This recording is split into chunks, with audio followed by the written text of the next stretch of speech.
Hello vous, j'espère que vous allez bien, je suis ravie de vous retrouver aujourd'hui pour un nouveau vlog sur la chaîne. Vlog qui commence très bien puisque nous sommes lundi 5 septembre, il est 8 h du matin. Je suis en pole position pour attaquer mon petit déjeuner à mon bureau parce que j'ai quelques petites choses à checker. Dans la mesure où vous n'êtes pas sans savoir que le Pumpkin Autumn Challenge commence dès aujourd'hui. Hier, 9h15, j'étais dans les starting blocks, attablée devant mes tartines, avec le casque sur les oreilles et mon calepin pour noter toutes les catégories, sous-catégories et mots-clés et commencer à réfléchir gentiment à ma pile à lire. L'objectif de cette nouvelle vidéo est triple en réalité, puisque d'un côté j'ai envie de documenter le début du challenge parce que je l'appelle de mes vœux depuis plusieurs mois, depuis plusieurs semaines. J'ai très hâte de mettre derrière moi l'été pour laisser place à l'automne, au pumpkin pie, aux plaids, aux bougies, aux journées de pluie, aux lectures frissonnantes, ce genre d'ambiance auquel on est toutes et tous plus ou moins sensibles. D'un autre côté, j'ai aussi envie de me souvenir de mon voyage en Corse, puisque samedi, mon mari et deux amis à moi partons passer une semaine sur l'île de Beauté, donc ce sera l'occasion de vous emmener, même si à titre personnel je ne suis pas sûre de pouvoir faire grand chose parce que étant enceinte de 6 mois ça commence à être compliqué d'aller crapahuter dans les cailloux en plein cagnard, mais je vais essayer de tirer profit au maximum de ce beau cadeau qui m'a été fait par mes parents pour mes 30 ans. Et troisième objectif, mais non des moindres, qui dit début du Pumpkin Autumn Challenge et période de rentrée scolaire, dit objectif personnel un peu challengeant, puisque j'ai très envie de rebosser un petit peu sur mon niveau d'anglais, dans la mesure où au quotidien j'écris beaucoup de mails dans la langue de Shakespeare, mais qui sont très simples puisque je corresponds avec nos éditeurs japonais pour la validation des couvertures, des titres et de tous les fichiers numériques qu'on peut avoir à leur transmettre et qui nécessitent leur feu vert, mais ça reste quand même assez basique, assez commun, c'est toujours le même fond qu'on reprend un petit peu, c'est toujours le même procédé, c'est quelque chose de bien huilé. Et qu'à côté de ça, j'écoute énormément de séries, de podcasts et de vidéos YouTube en anglais, mais ce qui pêche un petit peu, c'est la dimension lecture et la dimension pratique orale, parce que c'est deux choses que j'ai plus ou moins, l'occasion de pratiquer. La lecture en anglais davantage parce que ce soit des articles, que ce soit des, je sais pas, des légendes de posts réseaux sociaux en anglais, ce genre de choses, c'est vrai que j'y suis exposée quotidiennement. Par contre, lire des romans en anglais, c'est une habitude que j'ai un petit peu perdue, et parler, alors là, c'est vraiment quelque chose que je ne fais plus. Depuis que je ne bosse plus en agence touristique à Versailles, et donc quand je vous dis ça, ça remonte à des années et des années, donc j'ai un petit peu envie de bosser sur ça, et c'est la raison pour laquelle, dans ma pile à lire du Pumpkin Autumn Challenge, que vous aurez logiquement déjà vu quand ce vlog sortira, j'ai voulu inclure beaucoup de lectures en VO, pour pouvoir me remettre un petit peu en jambes, chose que j'avais commencé à mettre en place cet été, puisqu'au mois d'août j'ai lu 2 romans en VO, à savoir Finding Fraser de Casey Dyer, qui était dans ma pile à lire depuis des lustres, je pense que ça fait partie des reliques de ma palle, qui nous raconte l'histoire d'Emma, jeune américaine qui vit à Chicago et qui va tout plaquer parce que rupture difficile, puisque virée de son job, vous voyez un petit peu le début de romance contemporaine classique, et elle va décider de vendre tous ses meubles, tous ses biens pour s'offrir un voyage en Écosse, terre de Outlander, sa série littéraire favorite, surtout parce qu'il y a le personnage de Jamie Fraser qui incarne un petit peu tout ce qu'elle recherche chez un homme, et elle décide de se barrer en Écosse pour voyager et partir en quête de l'homme idéal. En toute franchise, je ne vais pas m'appesantir sur ce roman parce que j'ai été relativement très déçue de ma lecture. Je m'attendais à avoir beaucoup plus d'Écosse, je m'attendais à avoir beaucoup plus, je sais pas, d'humour, de voyage, de dépaysement, mais j'ai trouvé que les ressorts narratifs étaient convenus, éculés au possible. J'ai vu absolument chaque tournant, chaque détour, chaque frisson scénaristique arriver, mais à des milliers de kilomètres à la ronde. L'humour, comment dire, l'humour est assez étrange dans la mesure où c'est toujours aux dépens de l'héroïne, c'est toujours une personne à qui va arriver des catastrophes, mais au prix de la vraisemblance narrative, ce qui m'a dérangée. Vous avez le fameux trope de je tombe amoureuse d'un mec qui semble cocher toutes les cases, mais on repère à 10 000 pieds qu'il est nocif, mais pas du tout apte à satisfaire pleinement son cœur et son âme, et on le voit mais de tellement loin, et la façon dont il agit, je sais pas, c'était juste absolument horrible et sordide. Il y a de belles fulgurances, on découvre quand même pas mal de monuments historiques à travers l'Écosse, donc ça c'était plutôt sympa, mais il y a tout un moment où elle va rester dans un petit village, l'ambiance est chouette, mais du coup on se cantonne à un vase clos, donc c'était dommage. Bref, il y a plein de petites choses comme ça qui ont fait que j'ai pas particulièrement apprécié ma lecture, mais j'étais quand même ravie de remettre un pied à l'étrier de la lecture en anglais, même s'il y avait énormément de phrases et de dialogues qui étaient en écossais, donc qui reprenaient les tournures grammaticales, syntaxiques et lexicales de la langue écossaise.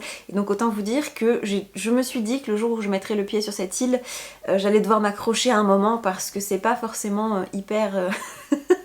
C'est pas hyper limpide à chaque fois, mais j'étais très contente de voir que globalement j'étais en rythme de croisière dans cette lecture. En même temps c'est du contemporain, donc c'était assez simple d'accès, et malgré les dialogues en écossais j'ai tout saisi, donc j'étais assez fière de moi, et ça m'a donné envie de sortir un autre livre de ma pile à lire qui prenait la poussière depuis un moment, et c'est Wayward Son de Rainbow Rowell, qui est la suite de Carry On.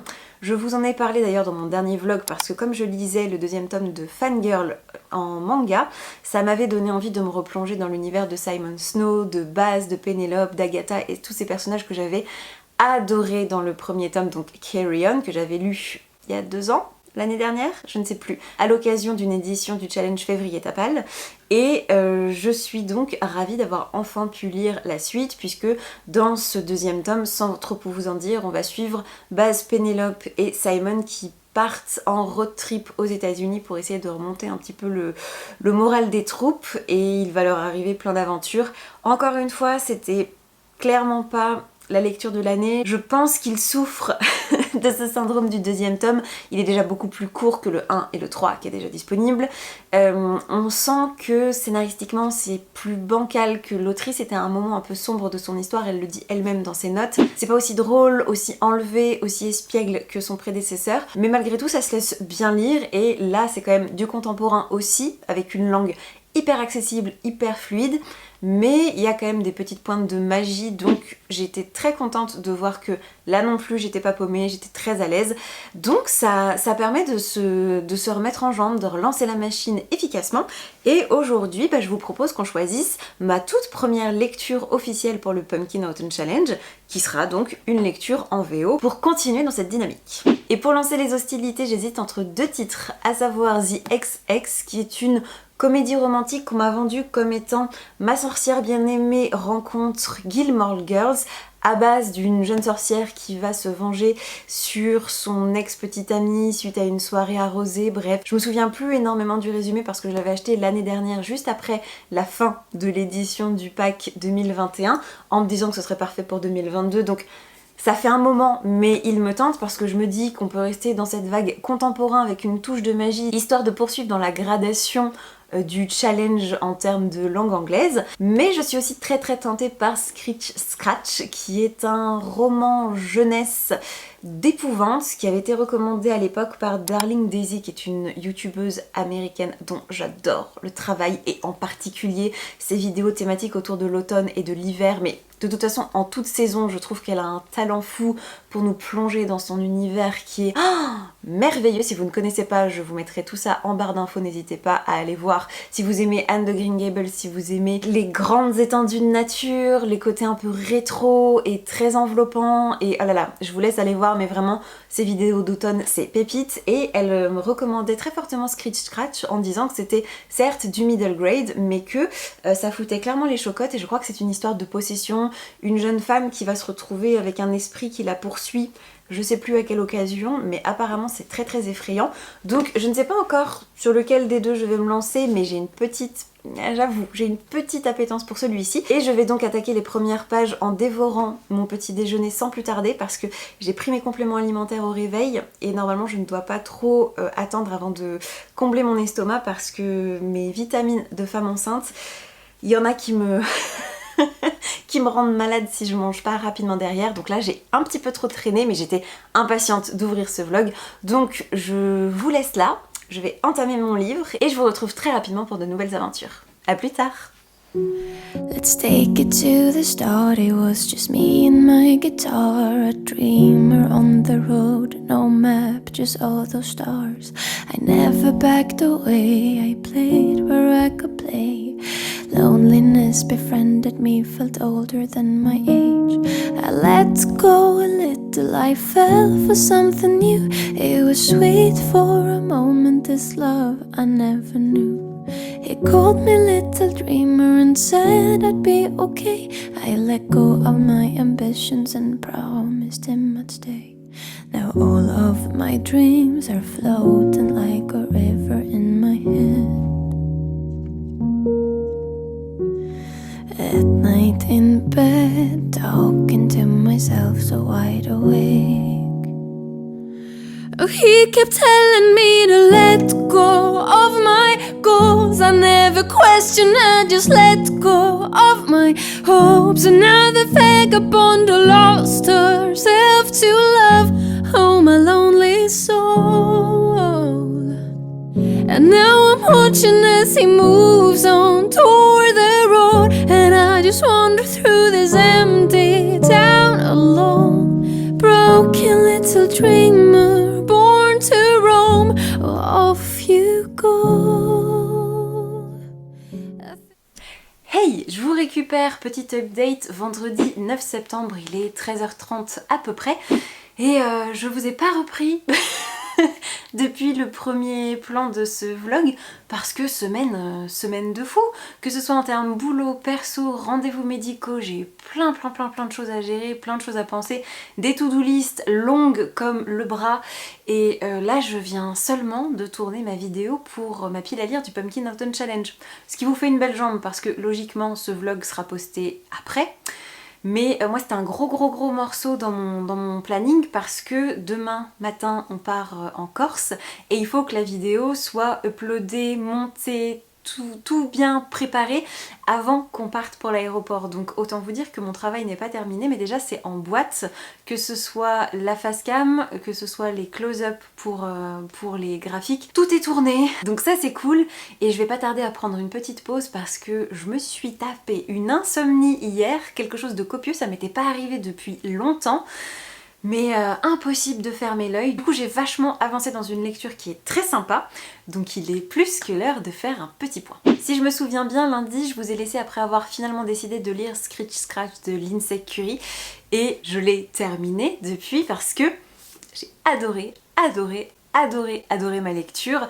Pour rappel, on suit l'histoire de Claire, une petite fille de 12 ans qui vit avec ses parents et son frère dans un environnement familial pas vraiment habituel, c'est-à-dire que du côté de sa mère tout va bien, elle est boulangère, pâtissière, elle travaille à son compte, donc à part des traces de farine partout sur ses vêtements en permanence et des odeurs délicieuses dans l'appartement, rien à déclarer de ce côté. Par contre, niveau bizarrerie, ça pêche un peu du côté du papa qui est fasciné par les histoires de fantômes, par les faits divers sordides qui ont frappé leur ville de Chicago, à tel point qu'il en a écrit un livre qui fonctionne très bien et en plus il a utilisé cette notoriété et cette petite rentrée d'argent pour créer un circuit touristique en bus qui sillonne les rues de Chicago et qui propose différents arrêts à des points stratégiques à tous les fans de paranormal, à tous les curieux d'histoires de fantômes. Et le moins qu'on puisse dire, c'est que ces activités-là ne plaisent pas du tout à Claire, qui est une scientifique. Elle veut des faits, des expériences, des conclusions, elle veut quelque chose de solide, de concret, de tangible. Et les histoires de son père l'énervent autant qu'elle l'effraie sans qu'elle ose trop se l'avouer. Et le souci, c'est qu'un soir, son père va la recruter pour l'aider sur le tour parce que son assistant habituel est malade et qu'il ne peut pas se permettre financièrement d'annuler toute une tournée à la dernière minute. Donc la jeune fille va aller dans ce bus de l'horreur qu'elle ne supporte pas avec son père. Et le problème, c'est que à l'un des arrêts, un esprit va grimper dans le bus et s'accrocher à notre héroïne et potentiellement lui pourrir un peu la vie. Sincèrement, ce roman, j'ai que des choses positives à vous en dire. Déjà, si on se concentre sur la thématique de ce vlog, à savoir les lectures en anglais, c'est hyper accessible, c'est une lecture à partir de 10 ans et plus, donc au niveau du vocabulaire, au niveau de vraiment de l'ambiance, tout est très facilement compréhensible, vous serez pas paumé, vous aurez aucun mal à vous repérer, à comprendre ce qui se passe, à visualiser les scènes. Vraiment, moi j'ai lu ça comme je mangerais des tartines au petit déjeuner, même l'œil de travers, c'est passé tout seul, donc déjà hyper fluide. Au niveau de l'ambiance, c'était un régal parce que si on doit faire une comparaison, je trouve que ce livre est un très bon mix entre les Cassidy Blake de Victoria Schwab pour le côté parent très à fond dans le surnaturel et cette dimension enquête jeune fille exposée à des phénomènes paranormaux. Et dans l'esprit, ça m'a aussi beaucoup fait penser à Terreur à Smokolo et les tomes suivants de Catherine Arden, qui est une série jeunesse qui met en scène Coco et ses amis qui vont être exposés à un phénomène surnaturel différent dans un cadre totalement distinct d'un volume sur l'autre. Dans le premier tome, c'est une visite à la ferme en plein automne qui va mal tourner. Le deuxième volume se passe dans un hôtel qui va être coupé du reste du monde à cause d'une tempête de neige en pleine montagne. Et le troisième qui sort d'ailleurs cet automne et que je vais me procurer dès sa sortie se passe je crois dans un univers un petit peu plus tropical, enfin en tout cas c'est au bord d'un lac avec une île qui va se retrouver isolée par la brume. Bref, c'est des jeunes enfants qui sont confrontés à du surnaturel et ce que j'ai particulièrement aimé dans Scritch Scratch, c'est que déjà l'ambiance est très réussie, le personnage de Claire est intéressant, la dynamique familiale, que ce soit la relation avec ses parents mais aussi avec son frère sont bien décrites, sont présentes, on n'occulte pas en fait le côté autorité, figure parentale parce que on se concentre uniquement sur les enfants, c'est pas vrai, je trouve que c'est bien équilibré et il y a plein de réflexions autour de l'amitié, autour du secret, autour de la réputation, autour des passions, enfin il y a beaucoup de choses qui gravitent entre la passion assez atypique du père qui dessert Claire à l'école et sa relation avec sa meilleure amie, les faux semblants, bref, il y a beaucoup de choses et j'ai appris une foultitude de détails sur Chicago et son histoire parce que tout est tiré plus ou moins de faits réels, enfin en tout cas tous les faits divers qui sont balayés au cours de l'intrigue sont véridiques et je me suis régalée, sincèrement c'était une excellente façon de commencer le challenge et ce bouquin va gentiment rejoindre mes étagères de façon pérenne et définitive. Et franchement, forte de cette expérience, j'avais envie de me jeter corps et âme dans un nouveau roman en anglais, mais je me suis dit, entrecoupe avec un petit graphique, c'est pas ce qui manque dans ma palle pour le Pumpkin Autumn Challenge, et donc un matin je me suis posée avec mon thé, mes tartines et Garlic and the Vampire écrit par Brie Paulson, qui est un comics tout mignon, parfait pour l'automne. Alors là vraiment on ne peut pas être plus dans le thème, et en gros on va suivre Garlic qui est une petite gousse d'ail incarnée grâce au sortilège lancé par une sorcière et en gros elle évolue dans un jardin qu'elle entretient avec ses autres copains, céleri, tomates, patates, enfin bon bref, ils sont tous vivants, incarnés et conjuguent leurs efforts pour faire prospérer le potager dont ils sont issus, tout ça chapeauté par la sorcière qui leur a donné vie et franchement ils mènent une existence tranquille, pépère, ils font le marché, ils cultivent, ils discutent entre eux, enfin bon bref c'est bon enfant. Jusqu'au jour où de la fumée va commencer à s'échapper des cheminées d'un château qui apparemment est abandonné à flanc de montagne, sauf que ça pourrait être le signe du retour, de l'arrivée d'un vampire et Garlic malheureusement va être envoyé au charbon parce que après tout, qui de mieux que de l'ail pour aller combattre un vampire, je vous le demande. Et sincèrement, j'ai pas trouvé que ça cassait trois pattes à un canard parce que c'est très rapide au niveau de la narration. Par contre, les dessins sont parfaits pour une ambiance automnale avec beaucoup de champs, de forêts, des couleurs chaudes, des couleurs vives. C'était très agréable. Et en plus de ça, Garlic est un personnage assez attachant parce qu'elle est anxieuse. Donc en fait, la moindre chose lui paraît insurmontable et elle a toujours l'impression de mal faire, d'être un poids pour les autres. Et donc cette occasion, qui n'en est pas vraiment une parce que c'est plus une obligation, quelque chose qu'on lui impose, va être l'opportunité malgré tout d'essayer de de se racheter, en tout cas c'est ce qu'elle pense, aux yeux de ceux envers qui elle se considère comme redevable parce qu'elle est maladroite et donc elle a l'impression de tout le temps leur pourrir la vie. Et c'est une jolie fable en fait sur la confiance en soi, sur les relations avec autrui, sur le fait de sortir de sa zone de confort, mais déjà rien qu'au mot-clé vous sentez que c'est pas non plus quelque chose de révolutionnaire, on a déjà vu ça sous plein d'autres formes. Là, le côté un petit peu original, c'est que ce soit des personnages de légumes.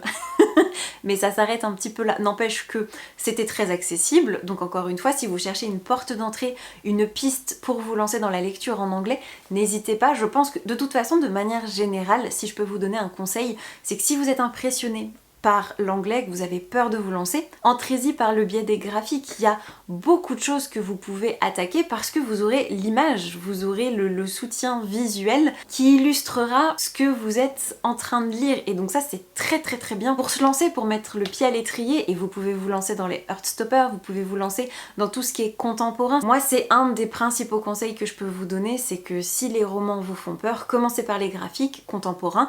Après vous pourrez vous pencher vers des titres qui de plus en plus s'éloignent avec du fantastique, de la fantasy, parce que le vocabulaire sera de facto de plus en plus élaboré. Enfin, il y aura des termes que vous n'aurez jamais croisés parce que ce seront des termes magiques, mais c'est comme ça aussi qu'on progresse. Et puis quand vous le sentirez, vous pourrez passer au roman jeunesse, pourquoi pas attaquer par Scritch Scratch si le cœur vous en dit. Enfin bon bref, en gros n'hésitez pas à y aller progressivement, à tracer votre route. Vous n'êtes pas obligé de vous lancer direct, bam, 600 pages dans une pavasse de fantaisie adulte hyper ardue. C'est le meilleur moyen de vous dégoûter. Écoutez-vous, faites en fonction de votre niveau. Il n'y a pas de honte à avoir, c'est pas une compétition, c'est pas une course. Au contraire, je pense qu'il vaut mieux y aller par étapes et s'écouter et se sentir de plus en plus à l'aise parce que c'est hyper valorisant en plus de lire dans une langue qui n'est pas la nôtre, et comme ça petit à petit vous arriverez vers vos réels objectifs de lecture et ça c'est plutôt cool. Donc si vous voulez vous lancer dans ce genre de chemin et que Garlic and the Vampire vous intéresse, ça peut être une première étape. Et justement, si on en revient à mon propre cheminement pour le Pumpkin Autumn Challenge, après un graphique et du middle grade, je me suis lancée dans une romance contemporaine avec une pointe de surnaturel et j'ai attaqué hier soir The Dead Romantics de Ashley Poston, qui raconte l'histoire de Florence, la ghostwriter qui travaille pour une autrice de romance hyper connue mondialement, adulée, et qui a du mal à finir le dernier bouquin sur lequel elle travaille parce que les happy end, elle n'y croit plus depuis une rupture très douloureuse, elle ne croit plus en l'amour et du coup c'est compliqué pour elle, tout ce qu'elle écrit sonne faux parce que fondamentalement tout son corps, son cœur, son cerveau rejette l'idée que l'amour puisse bien se terminer. Et la rencontre avec son nouvel éditeur pourrait bien changer la donne parce que autant l'entretien en lui-même pour demander une rallonge, un délai ne va aboutir à rien. Par contre, quand elle va devoir retourner dans son bled natal suite à un drame dans sa famille, le fantôme de son éditeur, qu'elle retrouve bien malgré elle sur son chemin, parce qu'elle est capable de voir les morts depuis qu'elle est petite, mais c'est un pan de sa vie qu'elle a totalement mis de côté pour de très bonnes raisons, et malheureusement, l'arrivée de son éditeur qu'elle avait pourtant vu très fringant la veille, sous forme de fantôme sous le porche chez ses parents, ça va un peu tout remettre en perspective, et je vous en dis pas plus volontairement parce que c'est une histoire qui tourne beaucoup, je trouve, autour de la création, autour de la famille et autour aussi de la confiance en soi, de la créativité, à quel point tous les démons et tout ce qu'on peut garder enfermé en nous peuvent museler notre imaginaire, peuvent museler notre capacité à aller vers les autres et à s'ouvrir, et enfin bon bref, c'est une excellente lecture pour l'instant. J'ai lu quoi, 130 pages parce que je vous ai dit, j'ai été frappée d'insomnie, donc j'ai quand même pas mal avancé alors que je l'ai attaqué juste avant d'aller me coucher. Et je suis très satisfaite de cette lecture. J'ai eu peur les quelques premières pages parce que, comment dire, le style est parfois un peu hachuré. Ashley Poston, quand elle a pas envie de mettre de verbe dans sa phrase, elle ne s'encombre pas, elle n'en met pas. Donc du coup, il y a eu juste un petit moment d'adaptation. Et ça aussi, c'est un autre conseil que je peux vous donner, c'est que n'essayez pas... Enfin, déjà, ne paniquez pas si les premières pages vous paraissent nébuleuses, vous êtes un peu paumé, parce que d'un style à un autre, vous pouvez être désarçonné entre deux romans VO, même si le niveau est globalement le même.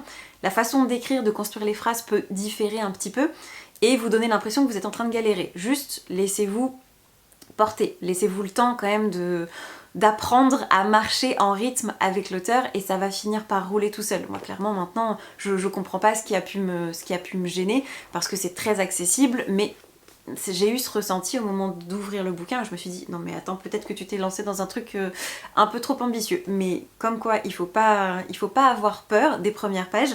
Et autre chose qui peut paraître bateau mais qu'il ne fait pas de mal de rappeler, c'est que même si vous ne comprenez pas absolument chaque mot de chaque page, c'est pas grave. Même s'il y a une phrase que vous captez pas, que ce soit un élément de description, si vous n'arrivez pas à visualiser, j'en sais rien, de quel élément d'une façade de bâtiment on parle, c'est pas grave. Déjà vous avez compris qu'on parle d'un bâtiment, si vous avez compris ce que le personnage fait là, on s'en fiche de savoir de quelle couleur est tel morceau de la balustrade de la maison familiale. Ça n'a aucune espèce d'intérêt au fond.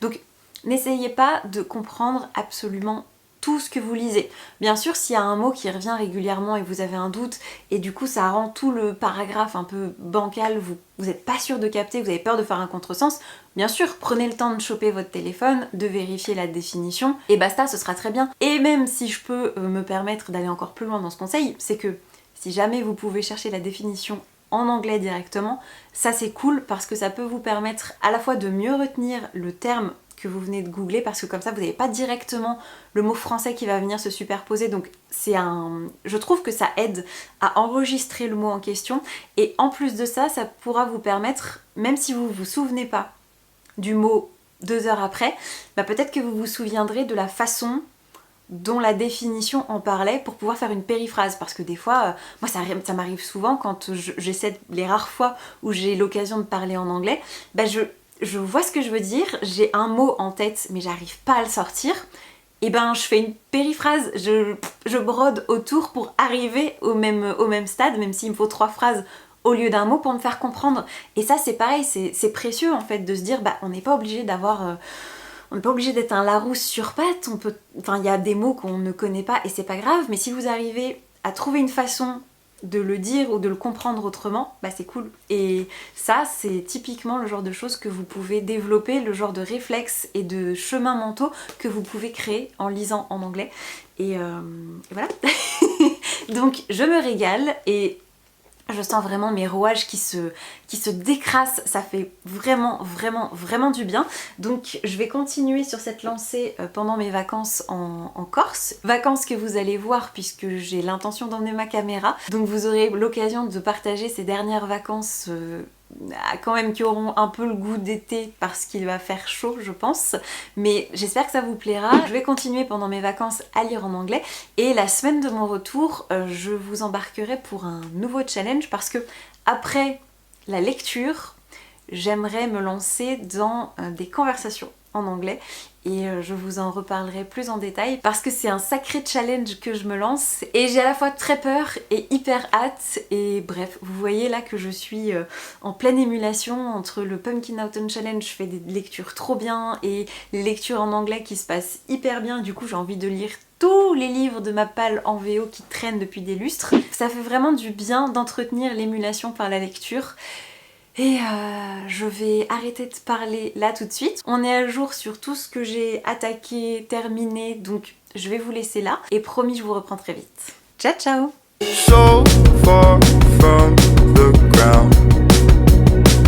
Can you see me now? See me now. When I fall back down, will you be around?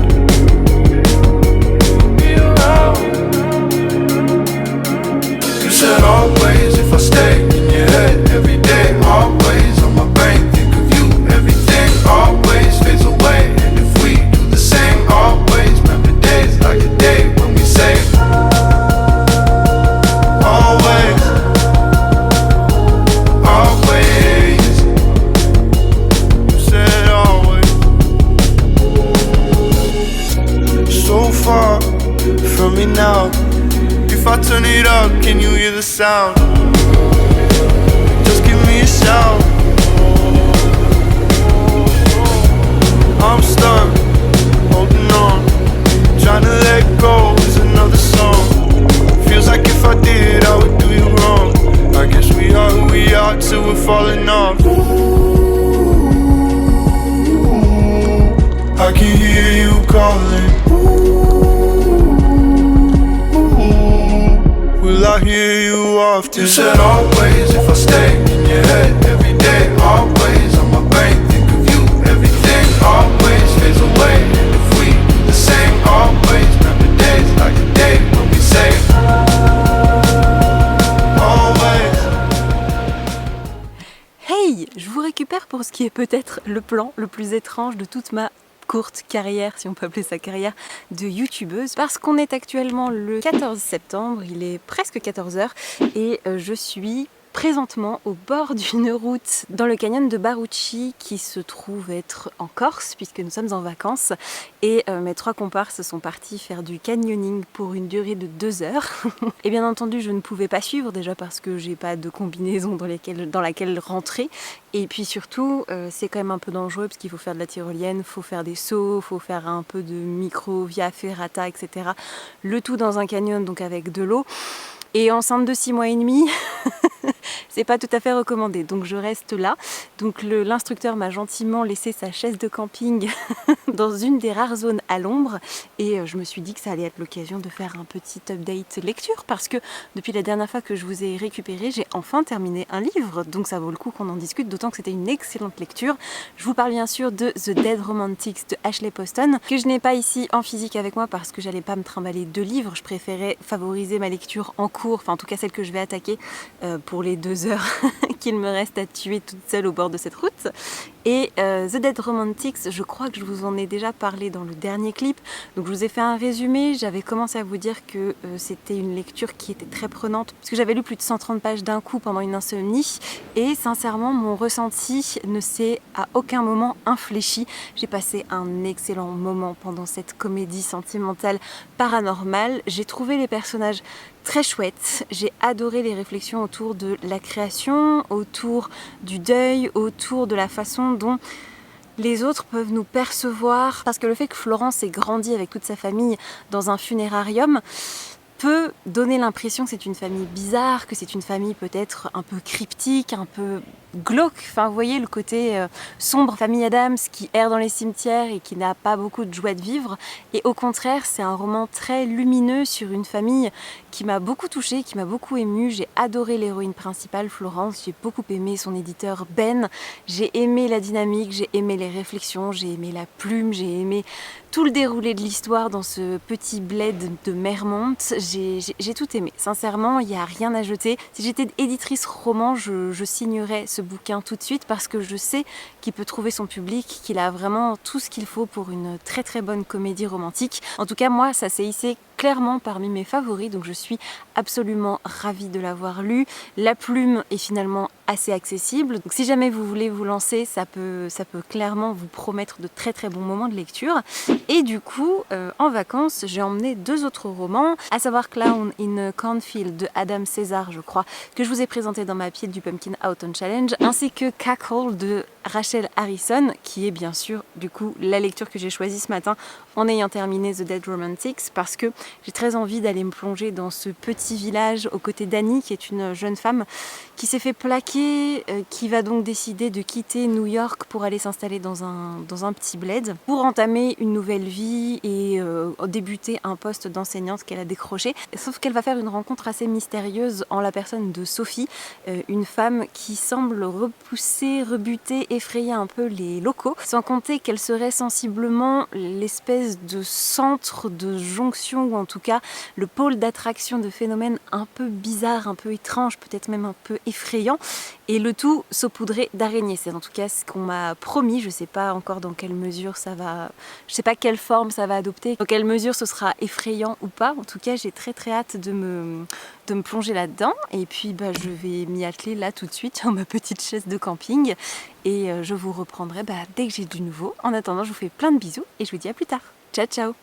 I don't wanna turn 25. Don't know what I'm doing with my life. Something tells me I should keep on trying, but giving up seems way too nice. 24 is where I draw the line. I'm too old to say I got time, and way too young to say I tried.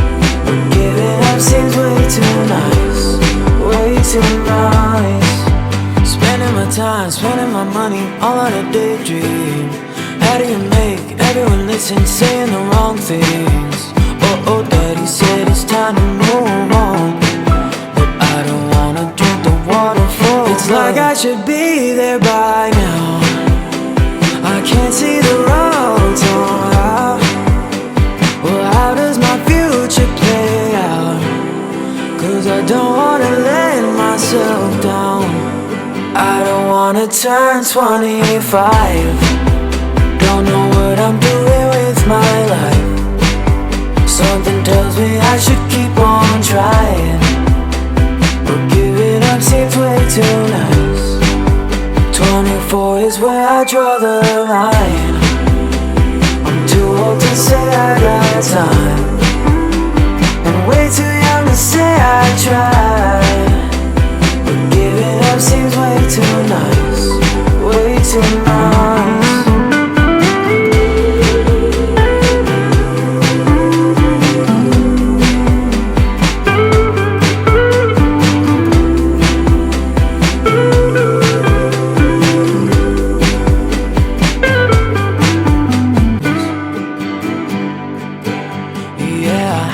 I drive alone down empty streets.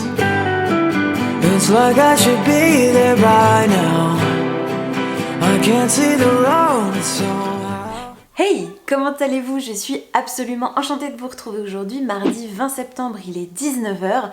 Je suis rentrée du travail parce que bien sûr les vacances ne pouvaient pas durer toute la vie, donc on est rentré samedi soir assez tard. Dimanche on a fait, vous savez, les corvées de retour de vacances assez classiques, les lessives, ranger les sacs, nettoyer l'appartement, ce genre de choses. Et puis j'ai attaqué le montage de ce vlog qui n'est pas insupportablement long mais qui est quand même assez dodu, donc le but ça va pas être de s'étendre pendant des années, mais j'ai quand même pas mal de petites choses à vous dire parce que j'ai avancé encore une fois dans mon challenge lire en anglais et progresser dans la langue de Shakespeare. Donc j'ai envie de vous faire un petit update là-dessus parce que hier soir j'ai terminé Cackle de Rachel Harrison qui était encore une fois une excellente lecture. Je sais pas si c'est le fait de choisir des livres dont je n'ai jamais entendu parler, je sais pas si c'est le fait de se lancer dans le challenge de lire dans une langue qui n'est pas la mienne, j'en sais rien, je sais pas à quoi ça tient, ou si j'ai la main chanceuse, ou si c'est l'ambiance Halloween qui me manquait. En tout cas j'ai passé un excellent moment aux côtés de Annie,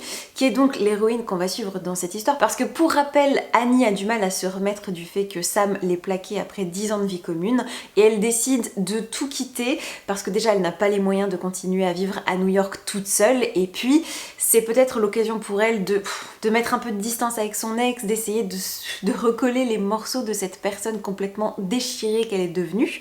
Donc elle va devenir prof dans un petit bled, et pendant son installation elle va tomber sur Sophie, une femme qu'elle trouve tout de suite magnifique, pleine de charisme, assez intrigante, très charmante, et qui va un petit peu la prendre sous son aile. J'ai beaucoup aimé cette histoire parce que il y a la pointe de magie là où on l'attend, parce qu'il y a la pointe de frisson suffisante pour hurler Halloween et automne avec des fantômes, avec des araignées, avec des phénomènes inexplicables dont on ne sait que penser de prime abord. Et j'ai beaucoup aimé l'ambivalence des personnages de bout en bout de l'histoire, c'est-à-dire que même en ayant refermé le livre, sans vous en dévoiler le dénouement bien entendu, j'arrive toujours pas à savoir si il y a uniquement du positif ou du négatif. C'est-à-dire que j'ai l'impression que mon jugement sur les personnages est mouvant, est changeant, est nuancé, et j'ai énormément apprécié ce point-là parce que tout n'est pas tout blanc, tout noir, c'est un peu gris, c'est un peu borderline, et parfois on fait des choses dégueulasses, mais en même temps à d'autres moments on se retient et on se contient et on s'efface au profit d'autres personnes. Donc en fait j'ai aimé ce récit qui questionne la relation des individus au sein d'un couple, de ce que c'est que l'indépendance, de ce que c'est que la notion de bonheur. Est-ce qu'on a besoin d'être deux pour se compléter, ou est-ce que ce qu'on aime au fond dans une relation, c'est la complicité, c'est l'amour, c'est les moments partagés ensemble, ou c'est le sentiment de validation, de justification de notre être par l'autre, cet effet miroir qui nous fait défaut quand la tierce personne s'en va. Bref, ça aborde tout un tas de thématiques, le tout avec une ambiance petit village, magie, pointe de surnaturel et j'aime beaucoup. J'ai vraiment adoré cette lecture. Donc encore une fois, c'était très accessible. J'aurais aimé en avoir plus. Je pense que s'il faut que je trouve un défaut à ce livre, c'est que j'aurais voulu plus d'éléments, j'en aurais voulu plus, voilà, je serais bien restée aux côtés d'Annie encore davantage. Mais c'était déjà excellent. Et donc, mine de rien, ça fait déjà 3 livres en anglais que j'ai lus pour le début du Pumpkin Autumn Challenge et 3 excellentes lectures. Et je sens vraiment cette émulation et ce plaisir de lecture, à la fois de sortir de ma zone de confort et en même temps de trouver des romans qui me font vibrer, dont les personnages restent avec moi. Et j'arrive pas à savoir si c'est uniquement parce que j'ai changé de langue et que du coup ça a fait un peu basculer tout mon prisme de... je m'ennuyais un peu dans mes lectures, c'était le train-train parce que je me tourne sensiblement toujours vers les mêmes genres, vers les mêmes choses. Et donc le simple fait de faire un pas de côté d'un point de vue linguistique suffit à redynamiser tout ça. J'en sais rien, ou je sais pas si c'est mon cerveau qui du coup est en train de refaire plein de connectiques parce que je le challenge et donc ça m'ouvre un peu les chakras. Je pense que c'est tout ça à la fois et c'est très très agréable. Du coup, c'est la raison pour laquelle, si vous avez bien suivi, la semaine dernière je vous teasais en vous disant que j'aimerais bien pousser le curseur un cran au-dessus, un poil davantage pour réinjecter encore plus d'anglais dans mon quotidien, dans ma pratique, dans ma routine. Et c'est là que la plateforme Cambly va rentrer en action puisque c'est une plateforme de cours d'anglais et le principe est très simple, c'est juste que vous créez votre profil et vous allez pouvoir décider avec qui vous voulez discuter en fonction de vos centres d'intérêt, en fonction de vos objectifs aussi. Et j'ai trouvé le principe hyper chouette parce que je consomme beaucoup de contenu en anglais, que ce soit des films, des séries, des podcasts, mais aussi des vidéos, lifestyle, voyage et autour des livres sur YouTube. Et tout ça est hyper bon pour le côté, j'enregistre des accents, j'enregistre des tournures, du vocabulaire et j'exerce mon oreille à entendre de l'anglais. Sauf que il y a 2 choses qui font un petit peu défaut dans cette pratique qui est la mienne, c'est qu'il n'y a aucune réciprocité et il n'y a aucune adaptabilité dans ma démarche. C'est-à-dire que je suis passive à chaque fois, j'engrange, mais je suis incapable de travailler sur ma capacité à rebondir, à animer, à participer à une conversation et surtout je ne pratique pas mon anglais oral, ce qui fait que mon accent n'évolue pas, ce qui fait que mes tournures grammaticales peuvent être très hasardeuses parce que quand vous avez les mots mais que vous savez pas forcément exactement bien les agencer parce que vous n'avez pas la bonne préposition, le bon temps ou que sais-je, bah ça c'est des choses, des mécanismes, des automatismes qui évidemment peuvent venir un petit peu quand vous écoutez des séries, quand vous regardez des films.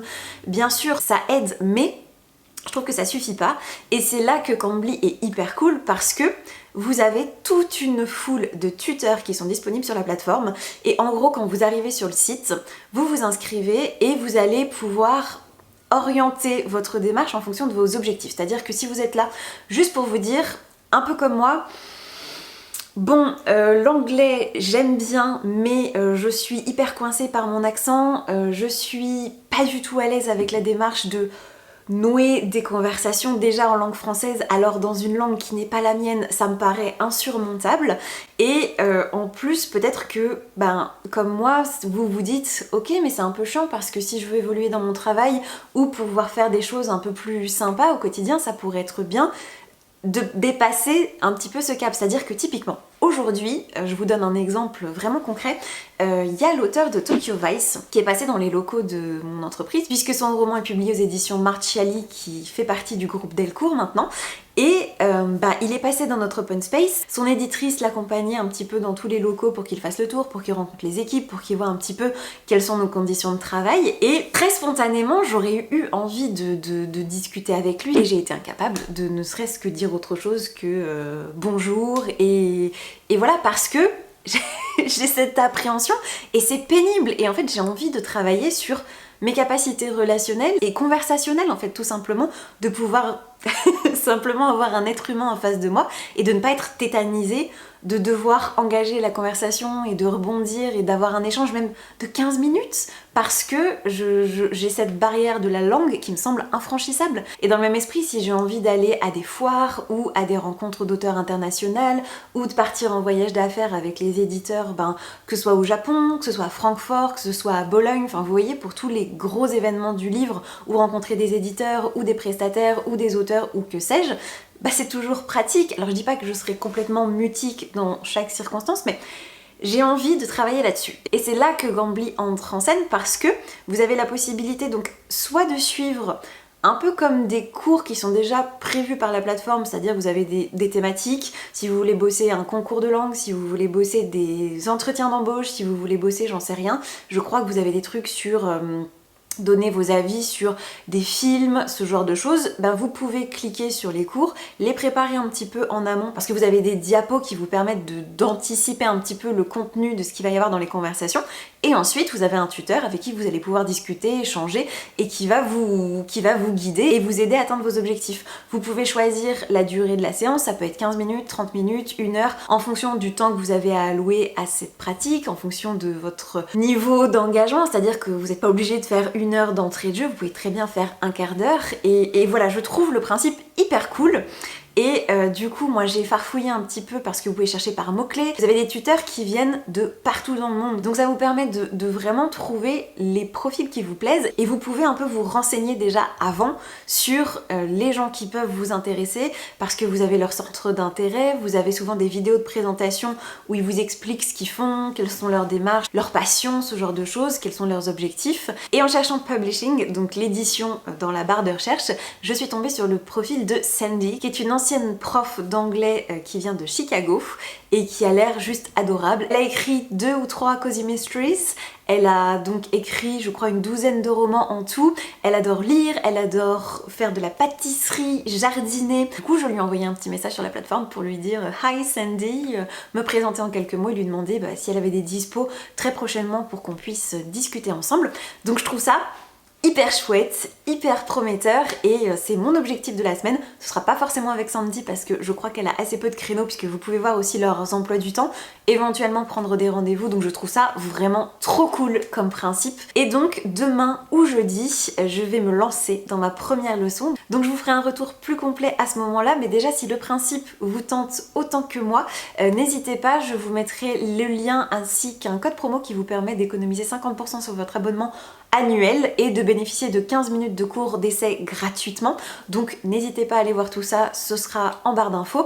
Et sur ces bonnes paroles, je m'en vais aller me plonger dans ma nouvelle lecture qui est toujours en VO, c'est The XX de Erin Sterling dont je vous parlais en début de vlog, que j'ai attaqué ce matin au petit déjeuner et qui est très prometteur également. Là c'est c'est vraiment l'ambiance Sabrina Spellman rencontre Gilmore Girls, le tout avec une ambiance un peu Halloween et je sens que ça va être très très chouette puisque c'est l'histoire d'une sorcière et d'un magicien qui sortent ensemble, sauf que les choses vont dégénérer parce que lui est fiancé contre sa volonté par son père qui est un patriarche de cette grande famille de sorciers et qui a un petit peu envie de prendre la vie de son fils en main, et elle va le découvrir, elle va le plaquer, elle va très mal le vivre et puis ils vont se retrouver 10 ans plus tard à l'occasion d'une célébration dans la ville et j'en suis juste là. Donc ce sont les prémices, les premiers frémissements de l'intrigue, mais je sens que je vais me régaler, c'est hyper prometteur, donc vous le voyez. Tout ça m'enchante au plus haut point et je vous retrouverai donc pour un dernier petit bilan lecture, discussion en anglais et j'espère que vous prenez autant de plaisir à regarder ce vlog que j'en ai à le vivre et je vous fais plein de bisous et je vous dis à plus tard. Ciao ciao. So far from the ground. Can you see me now? See me now. When I fall back down, will you be around? Be around. You said always if I stay in your head every day, always on my brain, think of you, everything always fades away. And if we do the same, always remember days like a day when we say always, always. You said always. So far from me now. If I turn it up, can you hear the sound? Just give me a shout. I'm stuck, holding on, trying to let go is another song. Feels like if I did, I would do you wrong. I guess we are who we are till we're falling off.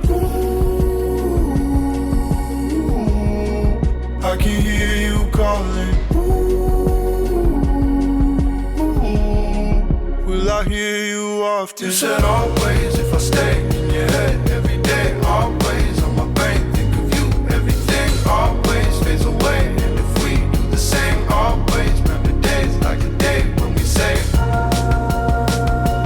always. Hey, comment allez-vous? On est jeudi 22 septembre, il est 23h30 pratiquement, et comme vous venez de le voir, je viens tout juste de raccrocher un peu abruptement avec Sandy, qui est donc la tutrice que j'avais repérée sur la plateforme Cambly, avec qui j'espérais bien pouvoir avoir une petite discussion pour me lancer sur la plateforme, et donc je viens tout juste de raccrocher après notre petit quart d'heure, notre première séance de 15 minutes, parce que j'aurais pu faire 15 ou 30 minutes, c'est les créneaux qu'elle propose sur son emploi du temps, mais je voulais commencer vraiment petit parce que j'étais assez impressionnée par la démarche, et je suis juste transportée sincèrement par cette rencontre, parce que je me suis pas trompée, c'est quelqu'un d'absolument adorable, avec qui le contact est très bien passé, c'est quelqu'un de charmant, c'est donc une prof qui est sur Cambly depuis 3 ans, qui fait ça apparemment à plein temps, qui habite à Chicago, qui adore écrire et qui est très curieuse et qui est... Enfin voilà, on a parlé d'aquarelle, on a parlé de manga, des séries qu'elle découvrait et qu'elle aidait ses élèves à découvrir en anglais. Enfin bon bref, c'était juste passionnant. Elle m'a donné quelques petites astuces et elle m'a beaucoup rassurée aussi sur le côté compréhensible de mon anglais et sur mon niveau et sur ma capacité à m'exprimer. Donc c'était vraiment chouette, et du coup elle m'a donné accès à son emploi du temps, vraiment à tous ces créneaux, pour que je puisse avoir plus de choix à l'avenir pour reprendre des cours avec elle. Mais en tout cas c'est sûr et certain que je le ferai.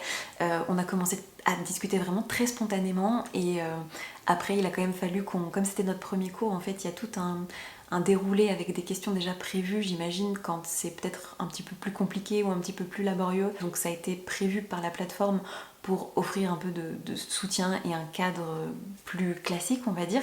Donc on était en train de passer en revue les différentes questions pour apprendre un peu à se connaître, et c'était très chouette. Voilà, c'était très très très très chouette, une excellente expérience. Sincèrement, j'étais très stressée avant le début. Et maintenant, je suis hyper euphorique, et j'ai regardé un petit peu les places qui sont disponibles en fonction de mon emploi du temps, parce que je vais quand même pas me coucher à chaque fois à 23h30 et plus pour les cours d'anglais, mais en tout cas, c'était extra, c'était super, et je pense vraiment que c'est la bonne personne pour m'aider. En plus, comme elle habite à Chicago, elle a un accent américain juste délicieux. Je suis comme dans des chaussons. En plus, elle parle pas trop vite, elle mâche pas ses mots, donc vous voyez, elle avale pas ses mots, elle a une excellente diction. Donc je suis absolument enchantée. Sincèrement, je suis ravie. Je pense que vous le voyez, c'est vraiment très sincère. Donc je vous le redis si jamais ça vous intéresse. Dans la barre d'infos, vous avez un lien qui vous permet de bénéficier de 50% sur votre abonnement à l'année, et de pouvoir peut-être vous lancer, comme moi, un petit challenge, un petit défi, ou vous aider à préparer un examen, un entretien d'embauche. Je trouve que c'est hyper précieux si jamais vous voulez changer de boulot et que vous voulez pas vous sentir mal à l'aise. C'est vraiment un super outil. Donc vous pouvez avoir 50% de réduc et 15 minutes pour faire une première session, voir comment vous vous sentez, si ça peut être votre truc ou pas. Et voilà, donc si vous vous lancez, n'hésitez surtout pas à me faire un retour en revenant après dans les commentaires pour me dire comment ça s'est passé pour vous, parce que sincèrement je pense que je vais en reparler à tout le monde autour de moi, et je vais vraiment recommander la plateforme, et vous pouvez tout à fait trouver votre bonheur. Donc moi, sur ces bonnes paroles, je vais aller me coucher, enfin je vais éteindre toutes les lumières, je vais aller me coucher, et je vais aller continuer The XX de Erin Sterling. Je sais pas si vous voyez, mais j'ai quand même bien avancé, je suis quasiment à la moitié. Et je me délecte. J'ai l'impression que c'est un peu le mot d'ordre de ce vlog, c'est que je prends un plaisir monstre pendant mes cours d'anglais, je prends un plaisir monstre pendant toutes mes lectures, j'ai pris un plaisir monstre pendant mes vacances en Corse, enfin bon bref, c'est trop chouette. Et c'est parfait pour Halloween. Parfait pour Halloween. En gros, pour vous faire un résumé peut-être un petit peu plus concret, ou en tout cas plus précis que ce que j'avais fait avant d'ouvrir le bouquin, on suit principalement Vivienne et Rhys, qui sont respectivement une sorcière et un sorcier, un mage, qui se sont fréquentés quand ils avaient 19 ans suite à un coup de foudre immense pendant, je crois que c'était une célébration du solstice d'été, quelque chose dans cet esprit-là. Ils ont vécu une passion dévorante pendant plusieurs mois, jusqu'au jour où Vivienne s'est rendu compte que Rhys était plus ou moins fiancé de force à une sorcière puissante choisie par son père, et donc elle va partir furieuse, se bourrer la gueule avec sa cousine, et pour essayer de passer leur nerf, elles vont faire un simulacre de malédiction à l'égard de Rhys, sauf que la magie va opérer. Et ça va passer inaperçu parce que Rhys ne remettra pas les pieds dans ce village pendant 9 ans, sauf que quand il vient pour recharger en gros les flux magiques qui traversent son village natal, il va commencer à lui arriver que des tuiles sur tuiles sur tuiles, il va manquer de se faire renverser, il va manquer de se prendre une statue sur le coin du nez, et petit à petit on va commencer à comprendre qu'il est maudit, et malheureusement ça va pas se cantonner seulement à sa personne, parce que d'une façon ou d'une autre, ça va impacter la ville en elle-même, ses habitants, les infrastructures et la faune supernaturelle qui se balade aux alentours. Donc c'est génial, je trouve ça très drôle, c'est très enveloppant. Effectivement, je retrouve le côté petit village, famille, romance, et puis ce côté on se cherche, on se déteste, et en même temps il y a de l'électricité et on a des vapeurs toutes les 3 pages. Donc sincèrement, c'est un excellent cocktail, c'est parfait pour la période d'Halloween, donc je vais continuer là-dessus, et je pense que ce vlog est suffisamment long, donc je vais l'arrêter ici, et j'espère sincèrement qu'il vous aura plu, qu'il vous aura autant intéressé, et peut-être apporté quelques pistes, donné envie de... pourquoi pas réinjecter un peu d'anglais dans votre quotidien, ou une autre langue, ou que sais-je encore, enfin que ça vous aura motivé, que ça vous aura permis de passer un bon moment, peut-être de trouver quelques idées lecture pour les temps à venir, et n'hésitez pas à me dire tout ça dans les commentaires, à me dire ce que vous êtes en train de lire vous pour le challenge du pumpkin, ou pour cet automne, quelles sont vos lectures, est-ce que vous avez des coups de cœur à me recommander, et en attendant de vous lire, je vous souhaite comme d'habitude de merveilleuses rencontres de papier, et je vous dis à très vite pour la prochaine vidéo. Ciao ciao. I don't wanna turn 25. Don't know what I'm doing with my life. Something tells me I should keep on trying.